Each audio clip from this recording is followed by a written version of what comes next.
Yes.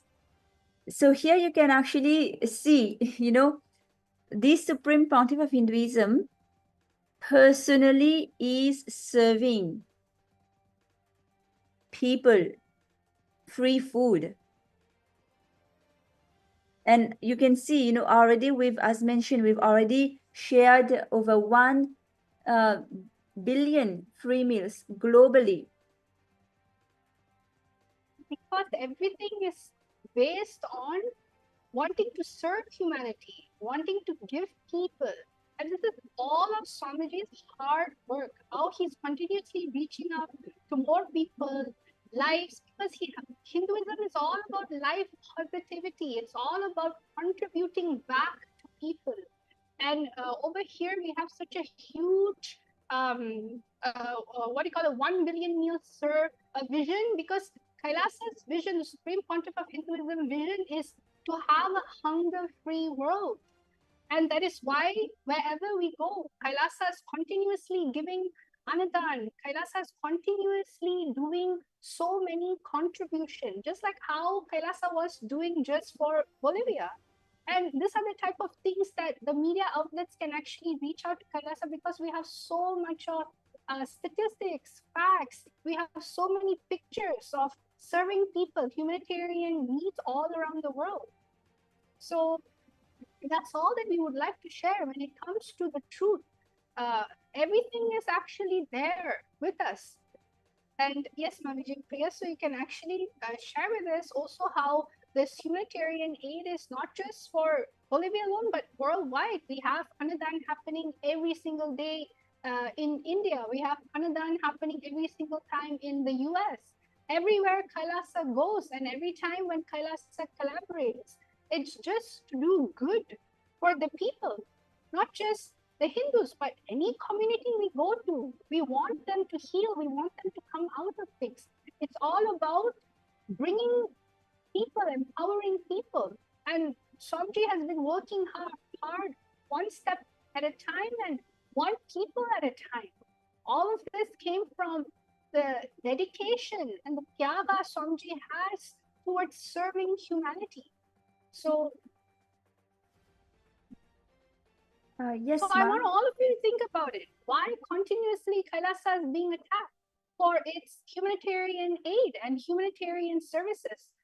You have countries such as Sovereign Order of Malta and of course many countries always providing humanitarian aid. But why is it that when Kailasa is providing humanitarian aid, it becomes a sensation media hit, but all from the wrong angle and wrong things, because there's a deeper agenda to separate the indigenous people from this whole situation, the care given, the funds that was spent to ensure that we reach out and make the work happen. So these are all the things that the media should actually look into and to actually show. Yes. And see, actually, I would like to add one point here, which I think is very important. See, Kailasa is also collaborating with various international bodies such as the United Nations. We've actually collaborated with the United Nations to provide free education worldwide. And when to see that these media channels are attacking Kailasa because of some deeper agenda that they have is completely atrocious. And yes, so we would like to really request our viewers here to please, raise awareness of what is happening, of what kind of persecution is happening to the indigenous communities globally, and especially when Kailasa has started. Especially when Kailasa has started to empower the indigenous people through, through legal agreements that are as per the Bolivian laws and as per international laws as well. Because before Kailasa, right? There was no one body such as the UAN bringing together and uniting all the indigenous people.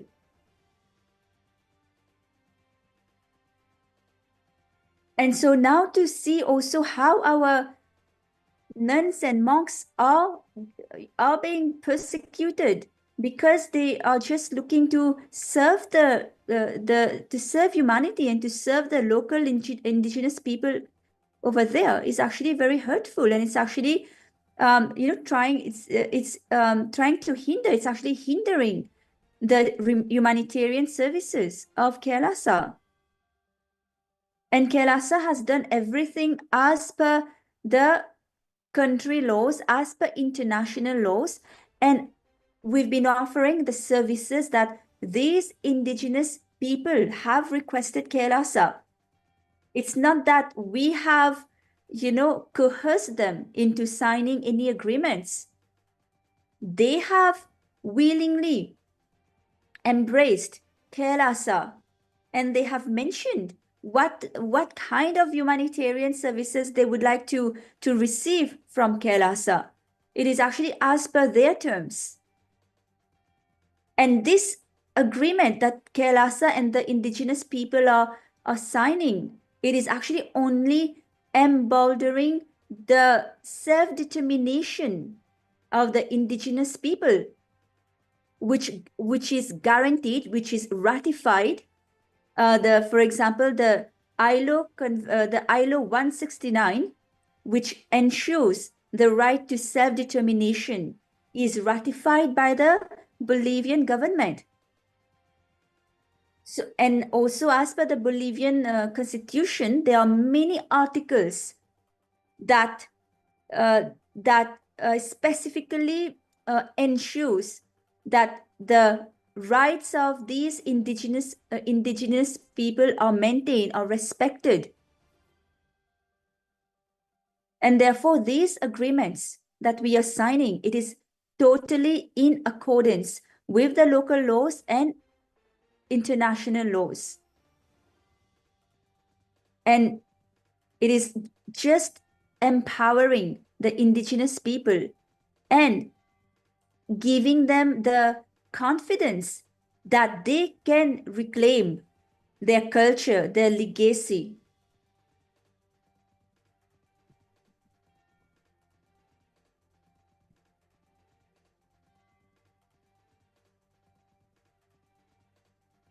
Madhveta Vrajita, yes. Maybe also, one other allegations that we constantly see throughout these uh, media articles is that they so blatantly and disrespectfully accuse the Supreme Pontiff of Hinduism as self-proclaimed. And I would like you actually to elaborate on that, how this is completely false. It is completely how it is. I mean, I can't even comment on it because the Supreme Pontiff of Hinduism has been coronated as such by over 1008 Hindu pontiffs from various Hindu traditions.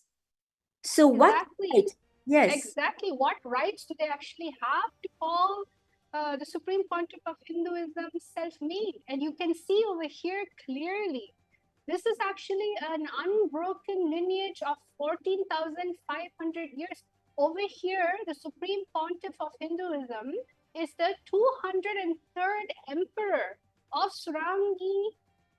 Suryavamsa Surangi Samraja Sarvanya Pita. And over here you can see this coronation happening, and it dated back from Paramashiva, and how Bhagavan Surya itself was the first king, and how the last was Chandradeo Harishchandra Jagadev, and finally given to some. This is an unbroken lineage. So another thing is, you can also see over here how the queen actually handed over um, legally everything to Swamiji and how he's been recognized as the actual emperor. Another kingdom that is an unbroken lineage of gurus, and it has been recorded for over 4,000 years. Over here, you can see the Supreme Pontiff of Hinduism as the 293rd Guru Mahasandinandam, Bhagavan Srila Sri Nityananda Paramashiyam, Sri Jnana Sambandha Deshika Paramacharya Swamigal. He was coronated directly by the Shamala Peter Sarvanya Peter Guru Parampara. And so how was this is literally a recorded succession. Each 293 pontiffs in the lineage, and that was passed on to Swamiji. So I'm not seeing in any way how we are considered self-made when every single ancient indigenous tradition is recognizing Swamiji as the supreme pontiff of Hinduism and literally coronating Swamiji into all of these, what do you call it, kingdoms.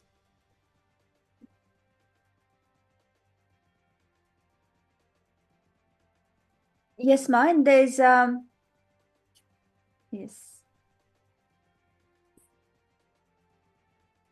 And see, the Supreme Pontiff of Hinduism has also been identified by his predecessors of enlightened masters and adept as the incarnation of Paramashiva, and that too as per the science of recognizing incarnations in Hinduism. And so I mean, I cannot really comprehend how these media are able to veto power. They are trying to veto the Hindu traditions by just blatantly, so shamelessly claiming that the Supreme Pontiff of Hinduism um, is self-proclaimed, when absolutely not. He comes from ancient lineages, ancient lineages of Hindu kingdoms and Guru Parampara that has been around for millennia. How is it that the media is not doing their due diligence? Exactly. And another thing is the indigenous nation collaboration. It is not that it is something of a secret. Kailasa nation is literally in diplomatic relations, not just with Bolivia. Kailasa is in diplomatic relations with many other indigenous nations. And over here, you can see the various kingdoms, whether it's in Ghana, whether it's in the other parts of the different kingdom, all of this is given openly for people to learn and understand that any collaboration that Kailasa makes is nothing because it's completely in align to their local laws, and not only that, just helping people, giving a voice for them. And over here, I have with me also how Kailasa is continuously actively engaging always in the UN. And over here, Vijay Priya, you've always gone to the UN for Kailash, and you can actually share with us how a lot of reports has been published, whether it's environmental report or persecution report, in all angles, giving a voice to Hindus.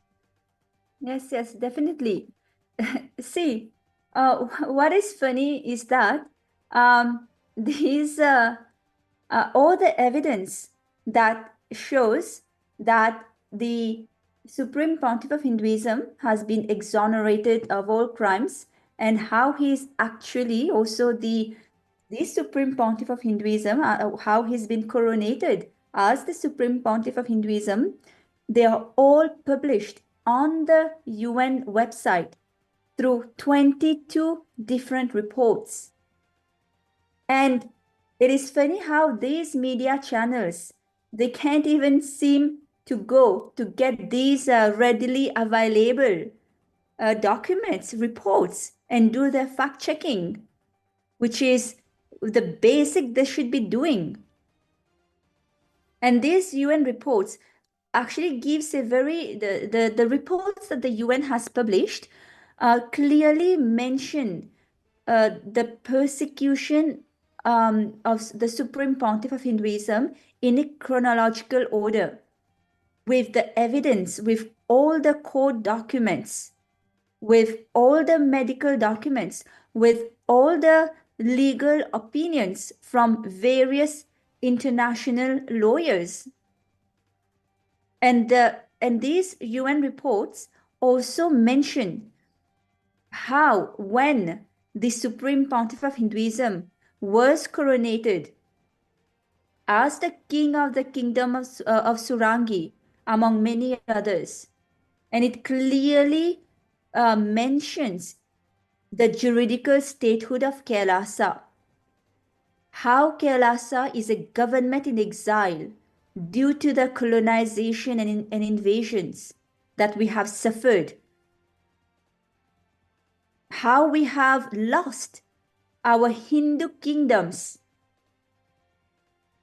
Actually, I can myself resonate with this because my roots is from Varanasi. My ancestors were Brahmins from Varanasi.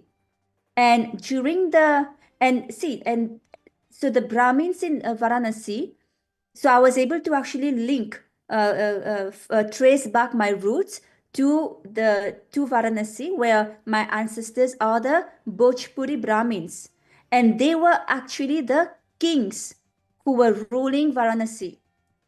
And they were both Brahmins, so they were Brahmins, both ruling as spiritual heads and political heads.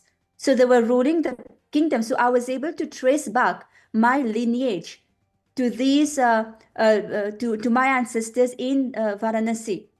So I can directly resonate with that, how I have lost my kingdom, I have lost my legacy when the British forcefully took my ancestors out of Bharat to Mauritius, and then they settled over there.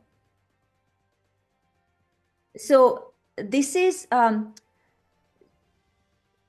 see now seeing that how the indigenous people are have, they've suffered the same thing actually. They've lost their legacy, they've lost their traditions. And so, just like how the Supreme Pontiff of Hinduism, my Guru, Bhagwan Nityananda Paramashivam, I am a proud disciple and dasi of my Guru. How he has helped me, reclaimed my identity, reclaimed my legacy, reclaimed my right to self-determination, right? And this is exactly what he's doing for the other indigenous people as well, for the other indigenous nations. They have finally found somebody who is actually here to help them. And when these indigenous people, they come and visit our ecosystems, our spiritual embassies, they are left in awe because they could see how beautifully Swamiji, the Supreme Pontiff of Hinduism, has revived the authentic Hinduism, the full glory of Hinduism as per the Vedas and Agamas. It's not a diluted Hinduism. It's not a neo-Hinduism. It is as per the Vedas and Agamas. Swamiji, to the letter, Swamiji has revived. And now to see, given yes, so given the history that we have, the amount of persecution that we have faced, and how Swamiji, who as per Hinduism has been identified as the incarnation of Paramashiva, he has taken up this huge work of reviving Hinduism, authentic Hinduism, of reviving these ancient indigenous kingdom. And now to say that he is self-proclaimed is atrocious. It is unacceptable. Yes, here you can see the Supreme Pontiff of Hinduism has been coronated as the as the king, as the emperor of 21 ancient Hindu kingdoms. He has been duly coronated with legal documents as per the traditions. And actually, we have unbroken records of all the previous kings and queens of these kingdoms. And all these facts are available online on the United Nations website. And this goes to show continuously people are not fact checking. Just by coming here, everyone, all the viewers actually can get educated, looking at everything, how it's presented beautifully. And this is not even 1% of what we have. We have so much. And we are always ready to give because majority of this information is already there publicly um, displayed in our official websites like kailasa.org, United Nations website. You can just Google search. It's a Google search away. That is the most shocking thing. Isn't that the basic thing the media house is supposed to do? Basic Google searching, and they were not even able to do that. So over here right now, what we actually want, we the Hindus demand a sincere apology for all the blatant inaccuracy presented in this publication, a correction acknowledging the false information and providing accurate details about Kailasa. Because this is the responsibility for the media entities, because you are obligated to act in the public interest and uphold journalistic integrity. And we anticipate your prompt cooperation in setting the record straight, and in doing so, ceasing the perpetuation of harmful narratives that further persecution against indigenous communities. So now the ball is in your hand. All of you have to come together, and all of the viewers that's watching us, what you can do, you can share all of this information to them. You can reach out to your nearest embassies or even human rights, or even tweet about this and how much Kailasa is actually doing. And also go to the media outlets and get them to understand that everything that we have, everything that we do is for humanity. It is for the good of humanity. So that is all for today.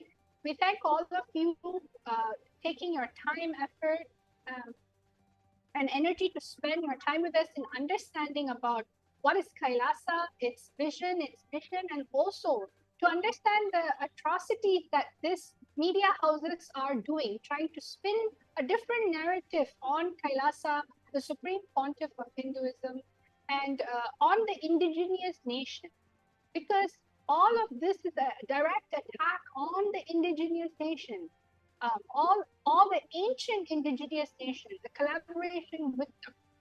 So I thank you all for listening. We're going to be ending the session with the Purnamitra. Om Purnamada Purnamidam Purnat Purnamudachyate Purnasya Purnamadaya Purnamevavashishyate Om Shanti Shanti Shanti Hari Om Tat Sat Sarvam Bhagavad Shri Nityananda Paramashiva Padaka Paramastu Om Nityanandam